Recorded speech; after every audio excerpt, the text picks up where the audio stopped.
ગુજરાતમાં લાંબા સમયથી શિક્ષકોની ખાલી જગ્યા એટલે કે 40,000 જેટલા શિક્ષકોની જગ્યા લાંબા સમયથી ખાલી છતાં ભાજપ સરકાર માત્ર વાયદાનો વેપાર કરે છે અને દરેક વખતે વચન આપે કે હવે ભરતી કરશું, પણ શિક્ષક વિનાની શાળા, એના કારણે ગ્રામીણ વિસ્તારના બાળકોના શિક્ષણ ઉપર ગંભીર અસર પડી રહી છે। એક તરફ ટેટ પાસ થયેલા હજારો યુવાન યુવતીઓ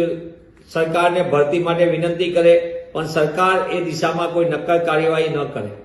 અને બીજી બાજુ જ્યારે ભરતી માટેની માંગ ઊભી થાય ત્યારે સરકાર નત નવા નાટકો શરૂ કરે, ક્યારેક જ્ઞાન સહાયક લાવે, ક્યારેક બીજી રીતે સિસ્ટમ લાવે, ત્રીજી વખત લાવે, અને હવે તો સરકારે સંપૂર્ણપણે શિક્ષણનું દેવાળિયું કાઢવું હોય તે રીતે આઉટસોર્સિંગના નામે શિક્ષક સહાયક